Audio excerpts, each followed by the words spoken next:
কোন কাজে লিপ্ত হয়, আল্লাহ রাব্বুল আলামিন ওই কাজের মধ্যে পরিপূর্ণতা দান করেন, বলেন সুবহানাল্লাহ।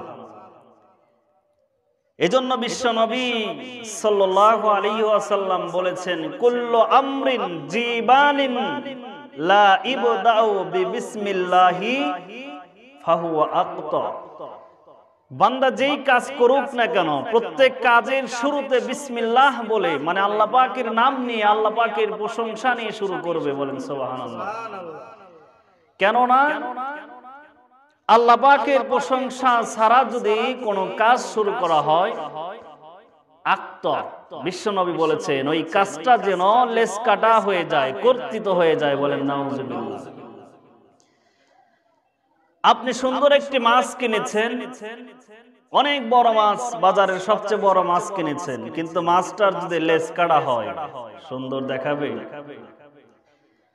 আপনি অনেক সুন্দর একটি মাছ কিনেছেন, কিন্তু মাছটির যদি মাথা বিহীন হয়, মাথা ছাড়া হয়, ওই কাজটা, ওই মাছটাকে সুন্দর দেখা যাবে না, ঠিক না বে ঠিক? সাইজে যত বড় হোক না কেন, ওর যে সৌন্দর্যতা, ওই সৌন্দর্যতা বিনষ্ট হয়ে যাবে, কথা বলেন ঠিক কিনা? বান্দা যখন কাজ শুরু করে দেয়, যখন বিসমিল্লাহর মাধ্যমে কাজ শুরু করে, সুন্দর যে পরিপূর্ণ ওই কাজটি আল্লাহ পাকের প্রশংসার কারণে সুন্দর হয়ে যায়, সুবহানাল্লাহ। আর যখন বান্দা বিসমিল্লাহ ছাড়া, আল্লাহর প্রশংসা ছাড়া, আল্লাহর হামদ ছাড়া যদি কোনো কাজ শুরু করে, ওই কাজটা কমপ্লিট হয় হয়তো, কিন্তু কাজের মধ্যে বরকতহীন, অসৌন্দর্য হয়ে যায়। এজন্য সর্ব অবস্থাতে, সব কাজের শুরুতে আমরা শুরু করব কার নাম নিয়ে? আল্লাহ পাকের নাম নিয়ে। এজন্য আসুন আমরা আবারও আল্লাহ পাকের নাম নিয়ে শুরু করি। আল্লাহ পাক যেন আমাদেরকে এই পৃথিবীতে সুন্দরতম জীবন যাপন করার জন্য তৌফিক দিয়ে দেন, বলেন আমিন। লাখো কোটি দরুদ ও সালাম বর্ষিত হোক সাইয়্যিদুল মুরসালিন রাহমাতুল লিল আলামিন, বিশ্ব মানবতার অগ্রদূত সেই বিশ্ব নবী মুহাম্মদুর রাসূলুল্লাহ সাল্লাল্লাহু আলাইহি ওয়াসাল্লামের উপর, যাকে আল্লাহ পাক দুনিয়াতে সমস্ত নবীদের নবী, রাসূলদের রাসূল, সমস্ত মাখলুকাতের মধ্যে মানব জাতি শ্রেষ্ঠ, আর শ্রেষ্ঠ জাতি মানুষের মধ্যে সর্বশ্রেষ্ঠ করে সর্বকালের জন্য সর্বশ্রেষ্ঠ মানব হিসাবে যাকে নির্বাচিত করেছেন, তিনি হলেন মুহাম্মদুর রাসূলুল্লাহ সাল্লাল্লাহু আলাইহি ওয়াসাল্লাম।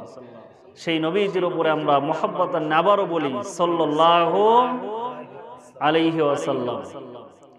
আমি আপনাদের সামনে পবিত্র কোরআনুল কারীমের 2 নম্বর সূরা, সূরাতুল বাকারা, সূরাতুল বাকারার 2 নম্বর পেজ, এই পেজ থেকে আমি আপনাদের সামনে একখান আয়াত তেলাওয়াত করেছি। যেই আয়াতে কারিমার মধ্যে আল্লাহ রাব্বুল আলামিন 2টা বিষয় তুলে ধরেছেন। কয়টা বিষয়?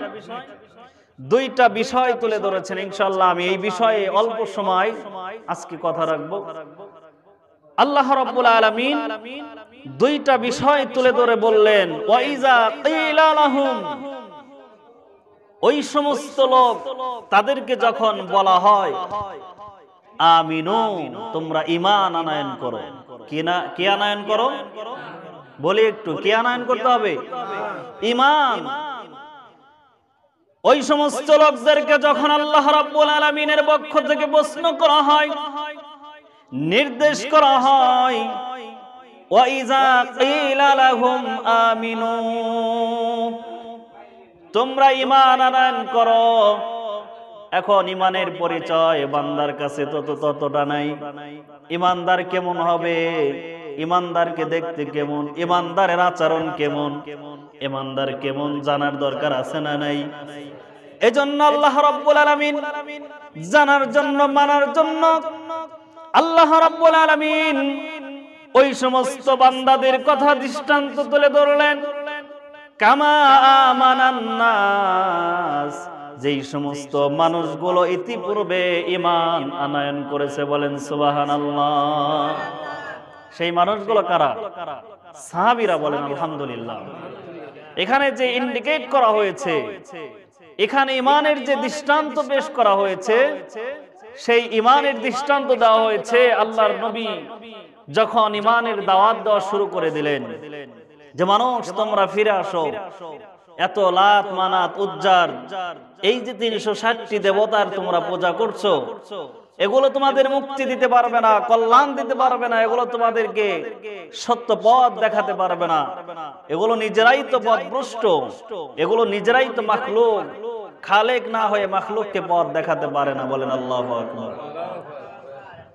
এই দাওয়াত যখন বিশ্বনবী দেওয়া শুরু করে দিলেন, আমার ভাইয়েরা আপনারা জানেন সাহাবীদের উপর নির্যাতনের নিষ্পেষণের রুলার স্টিম সর্বদাই জারি ছিল, যতক্ষণ পর্যন্ত মুসলমানের খেলাফত ব্যবস্থা যতক্ষণ প্রতিষ্ঠিত না হয়েছিল, মক্কার জীবনটাকে যেন নির্যাতন নিষ্পেষিত ভরে দিয়েছিল। কথা কোন ঠিক কিনা?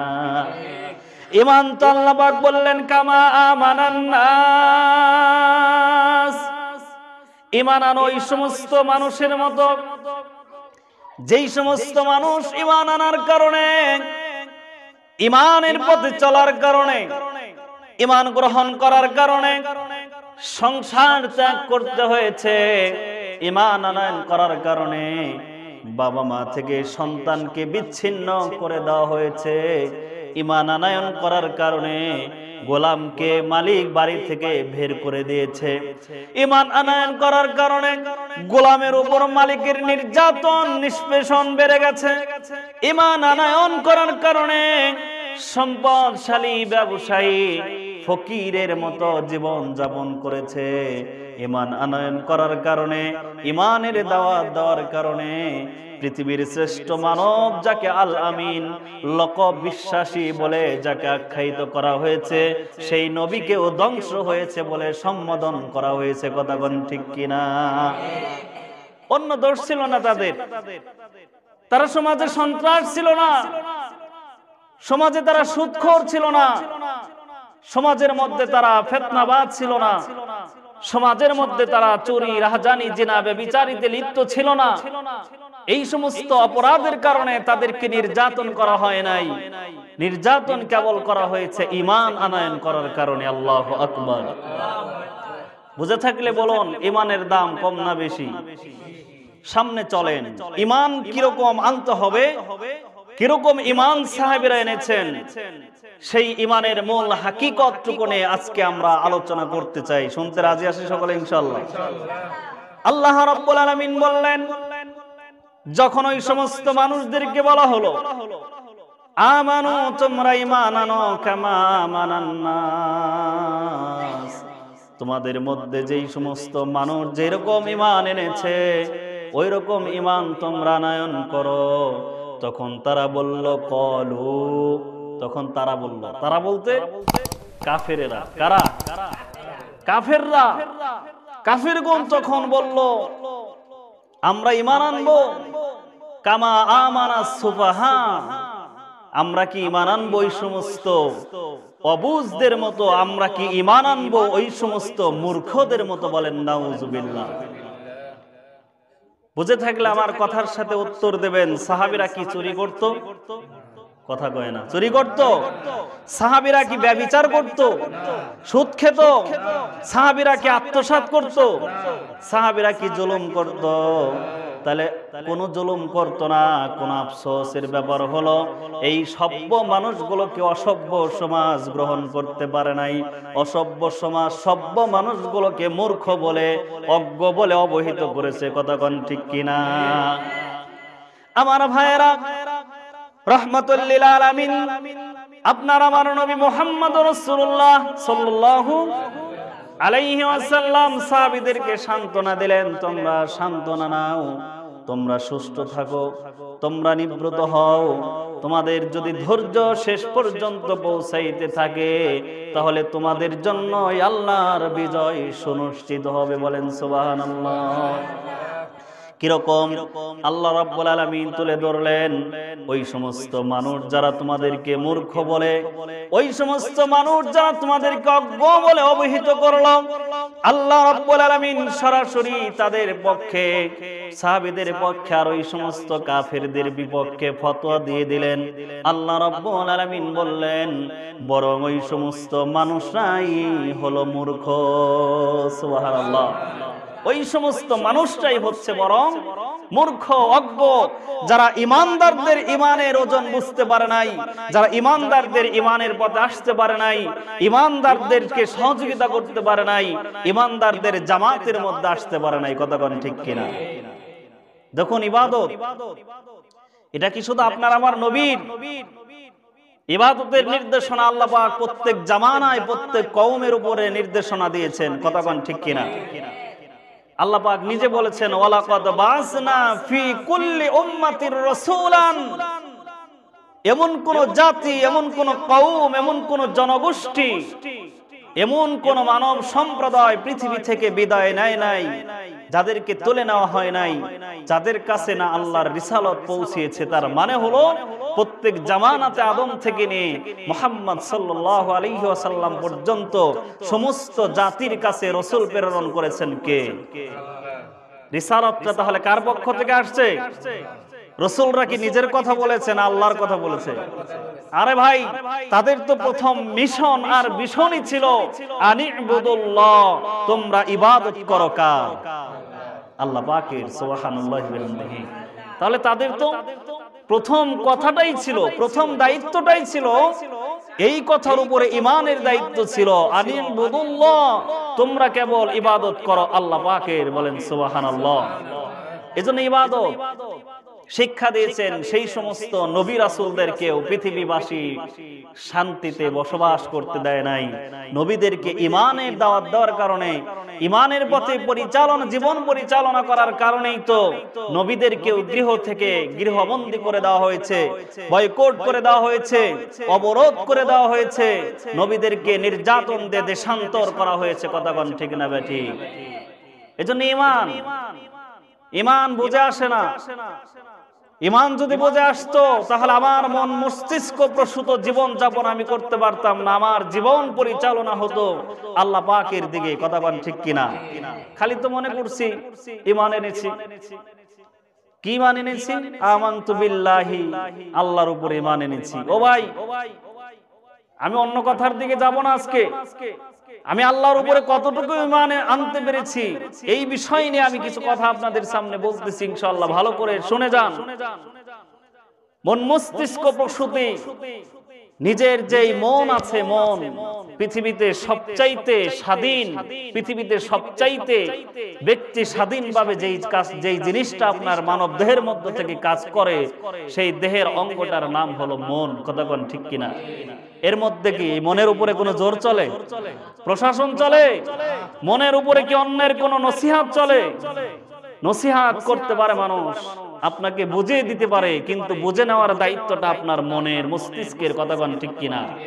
এই মন দিয়ে যদি, দিল দিয়ে যদি আপনি বুঝে না নেন, পৃথিবীর কোনো শক্তি নাই, পৃথিবীর কোনো ক্ষমতা নাই, পৃথিবীর কোনো নিয়ম নাই, সিস্টেম নাই আপনাকে বুঝিয়ে দিতে পারবে। এটাই হলো চিরন্তন সত্য কথা। কথা কোন ঠিক না বেঠিক? এজন্য আমার ভাইরা, আল্লাহ রাব্বুল আলামিন যখন নির্দেশ করে দিয়েছিলেন, কোরআন খুলে দেখুন, আল্লাহ পাক সূরাতুত তাহা 24 নম্বর আয়াত এবং 43 নম্বর আয়াত, 30 নম্বর পারা সূরাতুন নাজিয়াতের 17 নম্বর আয়াতে আল্লাহ পাক তুলে ধরলেন, ইযহাব ইলা ফিরআউনা ইন্নাহু তাগা। হে মুসা, তুমি তো এক জামানার নবী, পয়গম্বর, তুমি চলে যাও ফিরআউনের কাছে। কার কাছে যেতে বলেছেন? আচ্ছা বলেন তো দেখি, ফিরআউন ছাড়া ওই জামানায় আরো মানুষ ছিল কিনা? ছিল। আরো কত মানুষ ছিল? হাজার হাজার মানুষ ছিল। সেখানে আল্লাহ রাব্বুল আলামিন ফিরআউনের কথা উল্লেখ করে, ইন্ডিকেট করে, সরাসরি উচ্চারণ করে বললেন, ইযহাব, হে নবী আপনি চলে যান ইলা ফিরআউন, ফিরআউনের কাছে। কেন? নবীর মনে প্রশ্ন ছিল। কথা কোন ঠিক কিনা? প্রশ্ন তো থাকবেই, মানুষের 4টা প্রশ্ন, এগুলো কিয়ামত পর্যন্ত সমস্ত মানুষের মধ্যে থাকবে। কয়টি প্রশ্ন? 4টি প্রশ্ন। 1 নম্বর হলো আমাকে দুনিয়াতে কে পাঠিয়েছেন। 2 নম্বর প্রশ্ন হলো দুনিয়াতে আমি কার মতো চলবো, কার পথে চলবো। আর 3 নম্বর প্রশ্ন হলো দুনিয়া থেকে আমি কার নির্দেশনায় চলে যাব। আর 4 নম্বর প্রশ্ন হলো আমি দুনিয়া থেকে কার কাছে চলে যাব। কথা কোন ঠিক কিনা? আমরা মসজিদে আসছি, ফর এক্সাম্পল একটি দৃষ্টান্ত দিয়ে আমি আপনাদেরকে সামনে কথাটা সহজ করে দিচ্ছি। এখন আমরা মসজিদে আসছি, কোথা থেকে এসেছি সবাই বলেন দেখি? বাড়ি থেকে এসেছি। কে এনেছে আমাদেরকে? কার ডাকে এসেছি?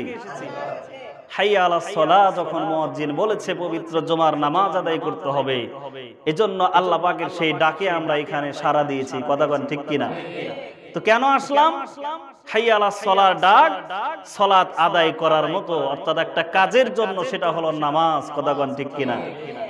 এখন প্রশ্ন হলো এই নামাজ আদায় করে আমি যেতে পারবো কিনা আমার কিন্তু জানা নাই, কিন্তু তবু আমি মসজিদেই কি এসেছি আর শেষ, আমি এখান থেকে যাব না, এখান থেকে আমি চলে যাব। কার ইচ্ছায় যাব? নামাজ শেষ হলে যদি আমাকে একজন বলে এই চলো এখন ঢাকায় যাব, আমি কি যাব? আমি তাকে বলবো না, আমি তো ঢাকায় যাওয়ার জন্য এখানে আসি নাই, আমি নামাজে এসেছি, নামাজ থেকে বাড়িতে যাব, এখানে আমার ইচ্ছা। আরেকজনের দাওয়াত আছে, তাকে যদি বলেন যে ভাই চলো এখন যাই, মৌচাক যাই, বেরিয়ে আসি, বা গাজীপুরে যাই, সে বলবে না আমার তো এখন যাওয়ার সময় নাই, আমার তো দাওয়াত আছে। কথা কোন ঠিক কিনা? তার মানে এই যাওয়াটা একান্ত ওই ব্যক্তির ইচ্ছা। আজকে ইমান মুসলমানও বোঝে না, ইমান মুসলমানের নাই। ইমান যে কাকে বলে, ইমান যে ইমানই চিনতেছে না মুসলমান এই দুনিয়াতে। আচ্ছা বলেন তো দেখে, আমরা একা এসেছি না আমাদেরকে কেউ পাঠিয়েছেন? আজকের একটু ব্যতিক্রম আপনাদের কাছ থেকে ইমানি জজবা তৈরি হওয়ার একটা কথা আমি আপনাদের সামনে বলবো ইনশাআল্লাহ। আমাদেরকে দুনিয়াতে আমরা নিজের ইচ্ছা এসেছি না আমাদেরকে কেউ পাঠিয়েছেন? কে পাঠিয়েছেন? তো দুনিয়াতে আমাদেরকে আল্লাহ পাঠিয়েছেন। কেন পাঠিয়েছেন? কথা কয় না। কেন পাঠিয়েছেন?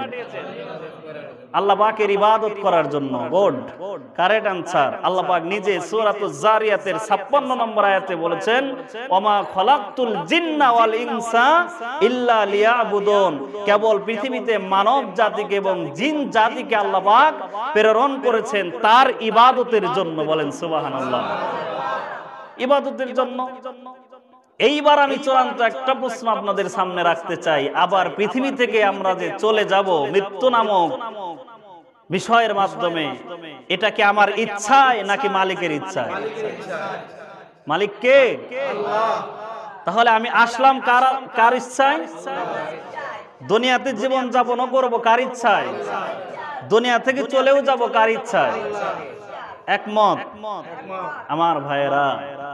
আমি দ্বিমত পোষণ করছি মানুষের আচরণ দেখে। আমি আপনাদের এই বক্তব্যের সাথে একমত হতে পারছি না।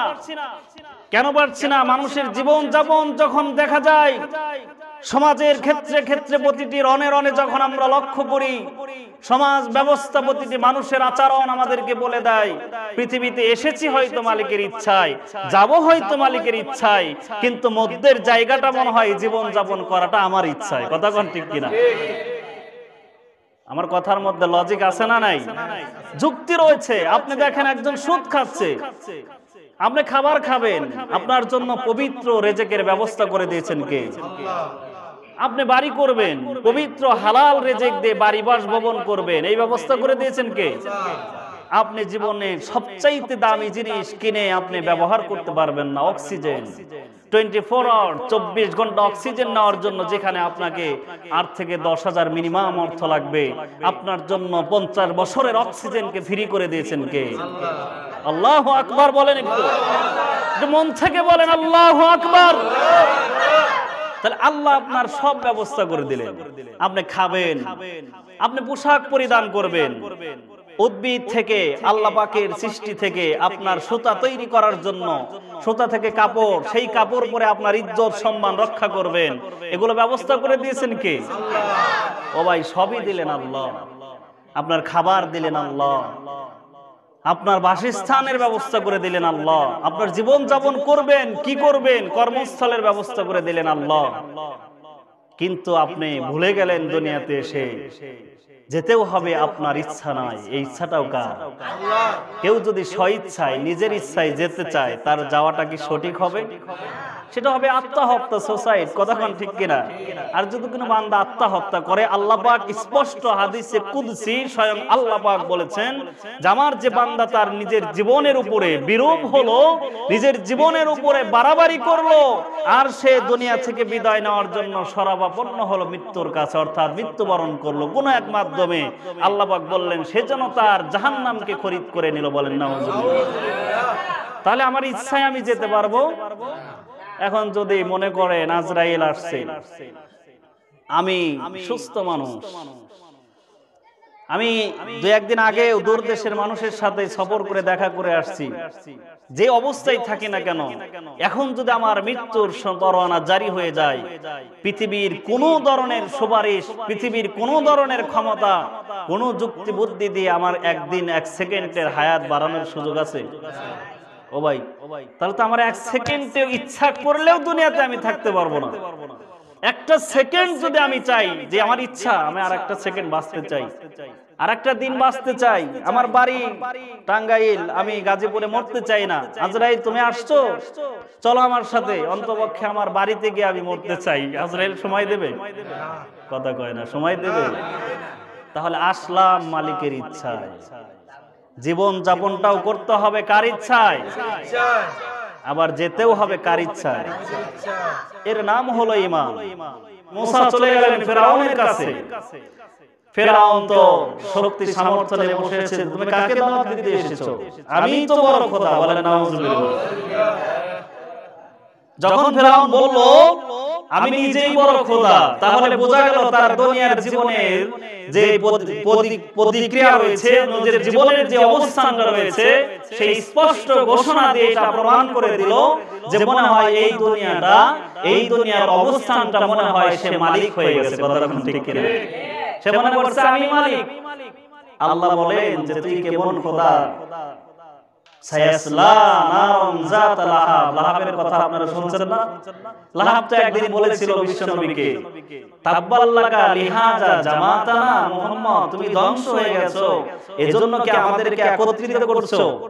আল্লাহ পাক বলে যে গাদা, সায়াসলা নারুন যাতা লাহাব। লাহাবের নাম ধরে আল্লাহ পাক বলে দিয়েছেন যে অচিরেই বাঙালি না, শুধু কিয়ামত পর্যন্ত সমস্ত মানব জাতি তথা অন্তিম সময়ের মানুষ সহ আল্লাহ পাক সবার কাছে এই বাক্য তুলে ধরলেন যে অচিরেই মুহাম্মদ ধ্বংস হবে না। মুহাম্মদ ধ্বংস হয় নাই, মুহাম্মদের সাথীরা ধ্বংস হয় নাই, ধ্বংস হয়ে গেছে সেই লাহাব, ধ্বংস হয়ে গেছে সেই আবু লাহাব। কথা বলেন ঠিক কিনা?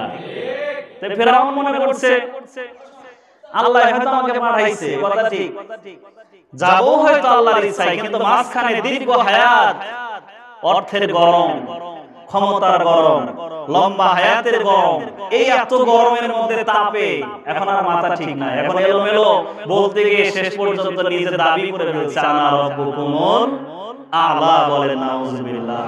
সে বলে আনা রব্বুকুমুল আ'লা, আমার চেয়ে মহাপণ্ডিত, আমার চেয়ে বড় প্রভু, আমার চেয়ে বড় খোদা আর পৃথিবীতে কেউ নাই। বলেন নাউজুবিল্লাহ।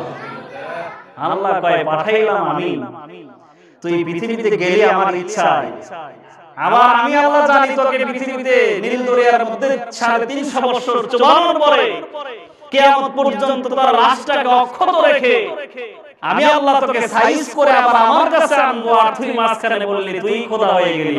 আরে নাফরমান, কিছুদিন পরে এই প্রমাণ পাবি। এই প্রমাণ দিয়েছেন কে? আল্লাহ রাব্বুল আলামিন। কেমন প্রমাণ দিলেন কোরআনুল কারীম খুলে দেখুন। আল্লাহ রাব্বুল আলামিন যখন মুসাকে বললেন, মুসা অবস্থাটা ভালো না, মারদর। মুসা আলাইহিস সালাম তার বাহিনীর লোক 12টি গোত্রের কিছু সংখ্যক মানুষ, কয়টি গোত্রের? একটু ভালো করে বোঝেন, কয়টি গোত্রের? 12টি গোত্রের মানুষ নিয়ে মুসা আলাইহিস সালাম চললেন ওই ফেরাউনের নোংরা রাষ্ট্র থেকে, অশান্তির রাষ্ট্র থেকে বের হয়ে যাবে। কিন্তু বের হওয়াটা এত সহজ ছিল না। ছোটখাটো কোনো খাল বিল ছিল না, নীল দরিয়ার মতো একটা বড় দরিয়া আছে, কথা বলেন ঠিক কিনা? মুসা আলাইহিস সালাম যখন নীল দরিয়ার কাছে পৌঁছালেন, ও মুসলমান, ঈমানের হাকিকত বুঝে যাও। মুসা আলাইহিস সালাতু ওয়াস সালাম যখন ওই যে নীল দরিয়ার কাছে গেলেন, পিছন থেকে ফিরাউনের বাহিনী হামলা করবে, আমাদের ঈমান বলে, আমাদের মস্তিষ্ক বলে, তখন আর তো পানির মধ্যে বাড়ি দেওয়ার কথা না, ওই বাড়িগুলো পিছনের মানুষ অর্থাৎ ফিরাউনের বাহিনীর উপর দেওয়ার কথা, কথা বলেন ঠিক কিনা? শত্রু আসছে পিছন থেকে, ফিরাউনের বাহিনী আসছে কোন দিক থেকে? সামনে হলো সমুদ্র। আল্লাহ পাক মুসা আলাইহিস সালামকে বললেন, মুসা বাড়ি দাও পানির মধ্যে। সুবহানাল্লাহ, বাড়ি যায় কই? আর মুসা আলাইহিস সালাম বলে, ঘটেছে কি ব্যাপার, আমি এটা কেমন কথা? বাড়ি দিলে না ফিরাউনের মাথার মধ্যে দেব, বাড়ি দিলে ফিরাউনের বাহিনীকে দেব, জোরা যে কয়জন পারে অন্তত মরার আগে মাইরে যায়, কথা ঠিক কিনা? তো পানির মধ্যে বাড়ি দিলে কি হবে এটা মুসা জানে না, পানির মধ্যে বাড়ি দিলে কি হবে এটা জানেন কে? আল্লাহ রাব্বুল আলামিন মুসা আলাইহিস সালামকে বললেন, মারো। এবার মুসা দরিয়ার মধ্যে বাড়ি মারলেন, তার হাতের মুজজার লাঠি দিয়ে যখন পানির মধ্যে আঘাত করলেন, আল্লাহ রাব্বুল আলামিন 12 দিকে 12টা রাস্তা করে দিলেন। এখানে আরেকটা প্রশ্ন, তাফসীর ইবনে কাসির পড়ে দেখলাম যে 12টা রাস্তার কি দরকার ছিল? যে কয়জন মানুষ ঈমানদার ওরা এক রাস্তায় যেতে পারতো, কথা বলেন ঠিক কিনা? কিন্তু 12টা রাস্তার মধ্যে আরেকটা অন্তর্নিহিত কারণ রয়েছে। আল্লাহ রাব্বুল আলামিন পয়গম্বর মুসা আলাইহিস সালামের সাথে একটা বংশের মানুষকে হিজরত করতে হুকুম করে নাই। মুসা আলাইহিস সালামের সাথে এক গোত্রের মানুষ যায় নাই। মুসা আলাইহিস সালামের সাথে 12টা গোত্রের 12টা বংশের লোক শরীক হয়েছিল। আল্লাহ রাব্বুল আলামিন পর্দা মেইনটেইন করে, আল্লাহ রাব্বুল আলামিন নিয়ম মেইনটেইন করে যে সবাই এক রাস্তায় গেলে পর্দা নষ্ট হবে, কার পুরুষ কার সাথে যাবে জিহাদের এই ময়দান নিজের জীবন বাঁচানোর জন্য। অতএব যার যার কওমের লোকেরা, যার যার গোত্রের লোকেরা যেন নিজ নিজ নিরাপদ আশ্রয় নিতে পারে, আল্লাহ পাক এক লাঠির বাড়িতে 12টা রাস্তা তৈরি করে দিলেন। ঈমান, এর নাম হলো ঈমান। আমার ঈমান বলে মারো পিছনে ফিরাউনের বাহিনীর উপরে, ঠিক কি না? মুসার ঈমান বলে এই কথা, আর মুসা আলাইহিস সালামকে আল্লাহ বলে মারো পানিতে, কথা বলেন ঠিক কি না? ইব্রাহিম আলাইহিস সালাম আগুনের মধ্যে, এখন আগুনের মধ্যে যদি কাউকে ফেলে দেওয়া হয়, তাহলে তার কাছে যদি কেউ সাহায্য নিয়ে যায়, তাহলে এটাই তো ঈমান, যে তার কাছ থেকে সাহায্য নেওয়া, অন্ততপক্ষে তার কাছ থেকে শোনা যে আমি আগুন থেকে কিভাবে পরিত্রাণ পাই, কথা বলেন ঠিক কিনা? কিন্তু ঈমান দেখেন, ঈমান আল্লাহ রাব্বুল আলামিন ফিরাউনের দৃষ্টান্ত পেশ করেছেন, নমরুদের দৃষ্টান্ত পেশ করতে গিয়ে আল্লাহ রাব্বুল আলামিন আগুনের জবান খুলে দিয়েছিলেন। আগুনের মধ্যে নমরুদ যখন ইব্রাহিম আলাইহিস সালামকে ফেললেন, ইব্রাহিম আলাইহিস সালাম বিস্মিত হলেন না, যেখানে গিয়ে পুড়ে ছারখার হয়ে যাওয়ার কথা, ঈমান যখন তার ছিল যেখানে আমাকে রক্ষা করতে পারেন কে? আল্লাহ। কেবলমাত্র ইব্রাহিমের জন্য সেই আগুন হয়ে গেল আল্লাহ রাব্বুল আলামিনের পক্ষ থেকে এক শান্তিদায়ক এয়ার কন্ডিশন, আর সেই আগুনের জবান থেকে নমরুদের ব্যাপারে চলে আসলো, তুমি একটু হাতটা বাড়িয়ে দেখো আমি আগুনের কত পাওয়ার। সুবহানাল্লাহ। এজন্য তার মধ্যে ঈমান রয়েছে, কথা বলেন ঠিক কিনা? এবার চলে গেলেন, আরো কাছে চলে আসি। ওমর রাদিয়াল্লাহু তাআলা আনহু একদিন বলেছিলেন, আবু বকর তোমার এক রাতের ইবাদত যদি আমি ওমরকে দিয়ে দাও, আমি ওমর আমার সারা জীবনের ঈমানের, আমার সারা জীবনের আমলের সওয়াব তোমাকে দিয়ে দেব। সুবহানাল্লাহ। আবু বকর বললেন, ওমর তুমি কি আমাকে লজ্জা দিচ্ছ নাকি? কি এমন ঈমান, কি এমন আমলের কথা তুমি বলছো? আবু বকর ডাক দিয়ে বলে, ওমর কে, ওমর তুমি কোন আমলের কথা বলো? ওমর চোখের পানি ছেড়ে দিয়ে বললেন, বন্ধু আপনার কি মনে নাই, আপনার কি জানা নাই, আপনি মক্কাতে নির্যাতিত হয়েছেন, বিশ্বনবীর দাওয়াতের সাথে একমত পোষণ করার কারণে আপনার মতো সম্পদশালী সম্মানী একজন মানুষকে মেরে রক্তাক্ত করে কাবা ঘরের মধ্যে ফেলে রাখা হয়েছিল, সেখান থেকে আপনি এক গ্লাস পানি ততক্ষণ পর্যন্ত মুখে দেন নাই যতক্ষণ পর্যন্ত বিশ্বনবীর অনুমতি পান নাই। সুবহানাল্লাহ। বলে আবু বকর, আপনার ওই নির্যাতনের কথা আমি ভুলে গেছি, ওই নির্যাতনের আমল আমি চাই না। আপনি ব্যবসা করেছেন, নিজের সম্পত্তিগুলো দিনের পথে আপনি দান করেছেন, আমি আপনার কাছে ওই সম্পদের ওই যে দানের সওয়াব আমি আপনার কাছে চাই না। বলে ওমর, তুমি এমন কি সওয়াব আমার মধ্যে দেখলা আবার সেটা চেয়ে বসলা? এবার ওমর বলে, আবু বকর, আমি ওই ঈমানের আমলের কথাটা চাই যেদিন হেরা গুহার মধ্যে আপনারা যখন আশ্রয় নিয়েছিলেন, হিজরতের পথে যখন আপনারা গুহার মধ্যে আশ্রয় নিয়েছিলেন, আপনারা দেখলেন 6 জন মানুষ গর্তের উপর দিক থেকে, কোন দিক থেকে? গর্তের উপর দিক থেকে। সেই গর্তটা কিন্তু এতটা বেশি ছিল না, সেই গর্তটা ছিল মাত্র 3.5 হাত। সুবহানাল্লাহ। কয় হাত? 3.5 হাত নিচে মানুষ আছে, তাও আবার 2 জন একটা গর্তের মধ্যে। আর উপর থেকে 6 জন মানুষ 6 দিক থেকে মানে গোল হয়ে যদি ওই কূপের দিকে নিচের দিকে তাকায়, ভিতরে দেখার জন্য 6 জনের দরকার আছে না একজনই যথেষ্ট? ভালো করে উত্তর দিন, ঈমানের পরীক্ষা নিচ্ছি, একজনই তো যথেষ্ট, ঠিক কি না? তো 6 জন তাকালেন, নিচ থেকে আবু বকর, বিশ্বনবী তো আবু বকরের উরুতে মাথা রেখে ঘুমিয়ে গিয়েছেন। সুবহানাল্লাহ। ক্লান্ত, বন্ধুর আহা। আবু বকর দেখলেন কামসারা 6 জন। আবু বকর 6 জনের চেহারা দেখে চিনতে পারলেন যে নিচের দিকে তাকিয়েছে। এবার আস্তে করে বিশ্বনবীকে বলেন, ইয়া রাসূলুল্লাহ, সর্বনাশ হয়ে গেছে, সবকিছু শেষ হয়ে গেছে। কি?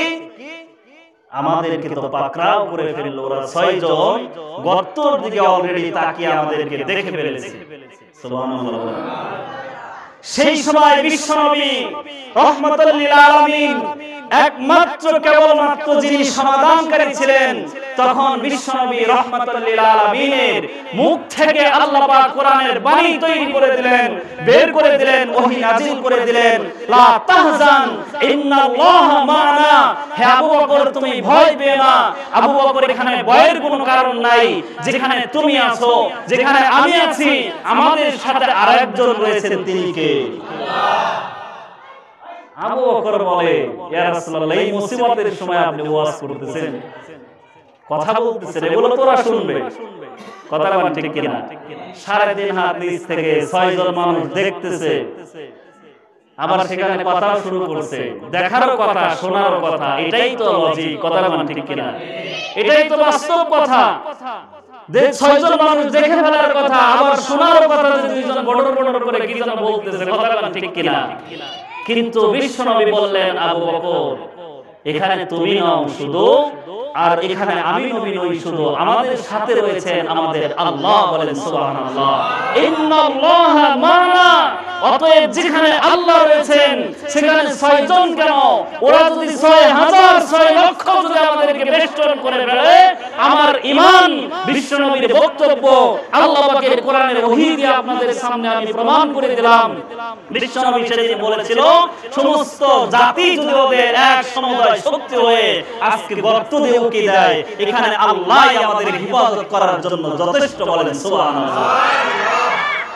এইবার আপনারা ঘটনা জানা থাকলে সাক্ষ্য দেন, গর্তের মধ্যে কি রাসূলকে, আবু বকরকে পাকড়াও করার মতো তাদের পরিবেশ ছিল?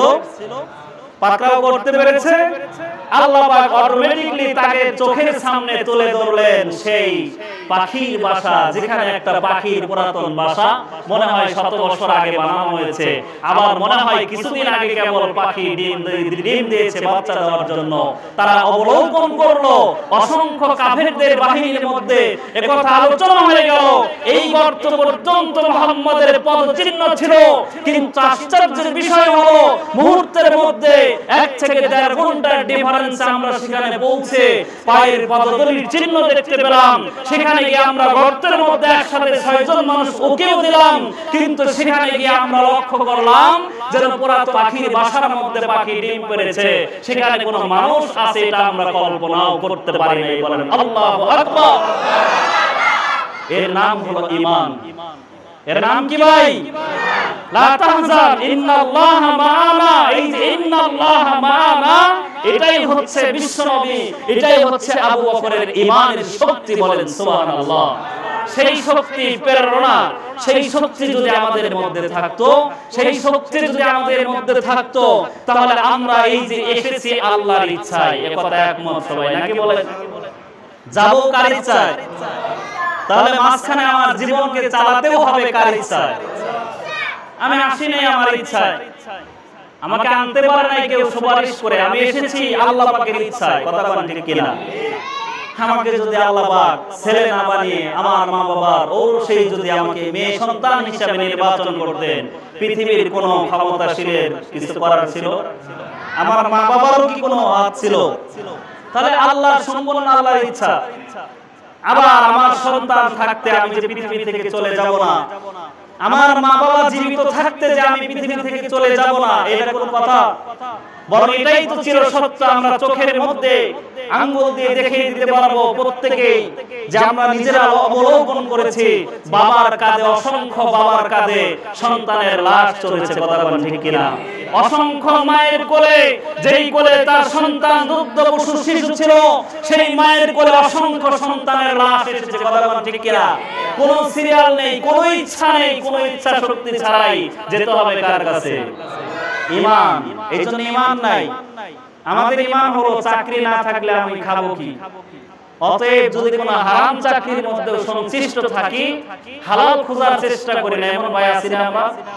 অবৈধ পোশাক তৈরি করার কারখানায় চাকরি করে অনেক ভাই আছে। ডন্ট মাইন্ড, আমি কাউকে ইন্ডিকেট করে বলছি না, আমি যে কথাটা বুঝাইতে চাই একটু বোঝার চেষ্টা করেন।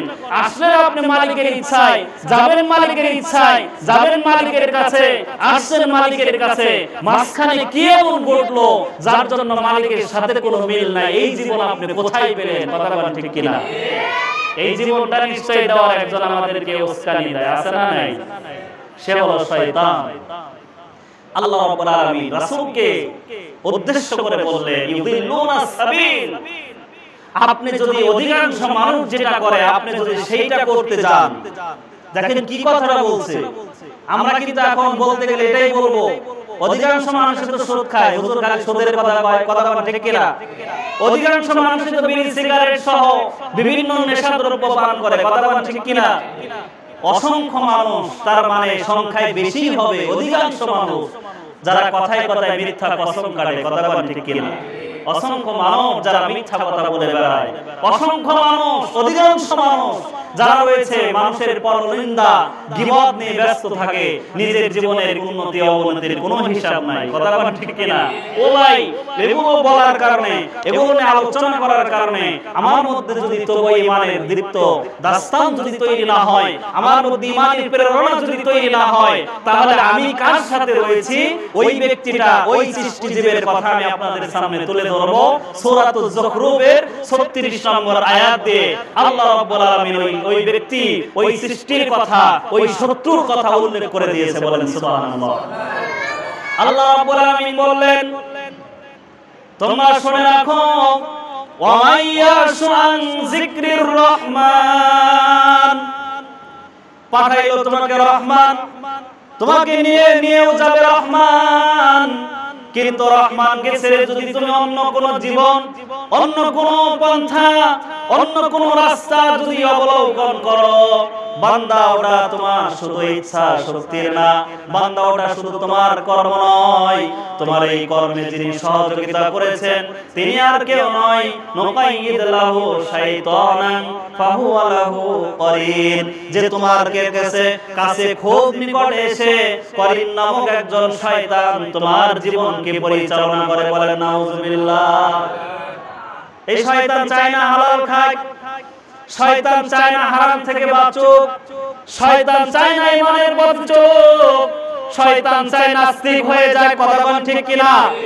শয়তান চায় পথভ্রষ্ট হয়ে যাক, শয়তান চায় জাহান্নামী হয়ে যাক, শয়তান চায় না জান্নাতি হোক, শয়তান চায় না সে আল্লাহর ইচ্ছায় জীবন যাপন করুক, শয়তান চায় বরং নিজের মন প্রসূত, নিজের যে প্রবৃত্তি রয়েছে সেই প্রবৃত্তির অনুসরণ করে শয়তান চায় প্রতিটা বান্দা জাহান্নামে চলে যায়। কথা বলেন ঠিক কিনা?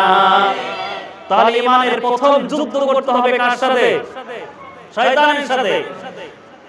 সর্বপ্রথম ইমানের যুদ্ধ করতে হবে কার সাথে?